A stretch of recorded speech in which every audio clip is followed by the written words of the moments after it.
जपानच्या ॲस्टेमो कंपनीच्या अधिकाऱ्यांची माने थर्माकोल म्युझियमला भेट. रामदास माने यांच्या कार्याची जागतिक पातळीवर दखल. जपानमधील ॲस्टेमो फाय प्रायव्हेट लिमिटेड कंपनीचे चेअरमन व मॅनेजिंग डायरेक्टर ओटोमो सर तसेच त्यांचे सहकारी श्री सायतो व श्री ओरोकासा यांनी मान तालुक्यातील गोंदवले येथील माने थर्माकोल म्युझियमला भेट देत सविस्तर पाहणी केली.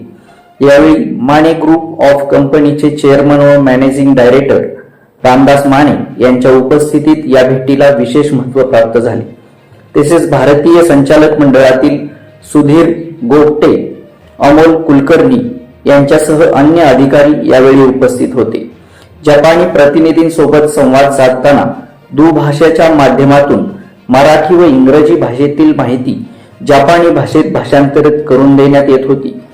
त्यामुळे संवाद अधिक प्रभावी व सुलभ झाला आणि म्युझियमची माहिती समजून घेण्यात जपानी पाहुण्यांना मोठी मदत झाली. जपानी अधिकाऱ्यांच्या या भेटीचे प्रमुख कारण म्हणजे गोंदवले येथील आश्रमशाळेच्या इमारतीच्या हस्तांतरणाचा कार्यक्रम होय. या कार्यक्रमानंतर सर्व मान्यवरांनी माने थर्माकोल म्युझियमला भेट देत तेथील विविध प्रकल्पांची पाहणी केली. आश्रमशाळेचे अध्यक्ष बाळासाहेब माने व चंद्रकांत माने यांनीही या भेटीमध्ये सहभाग घेतला. यावेळी राजेंद्र शहा, श्रीकांत मापारी, गजानन शेलार, संपत फडतरे, हर्षवर्धन वेंधळे, अमर मगर, योगेश गायकवाड यांच्यासह फार ग्रुप ऑफ कंपनीचे मिलिंद कुमार मुरगुंडी, अंकुश पायमल्ले व सतीश दड्डीगर हे मान्यवर उपस्थित होते. मान तालुक्यातील आदर्श गाव लोधवडेचे सुपुत्र व माने ग्रुप ऑफ कंपनीचे चेअरमन व मॅनेजिंग डायरेक्टर रामदास माने यांनी या सर्व मान्यवरांचे स्वागत करत माने थर्माकोल म्युझियमची सविस्तर माहिती दिली.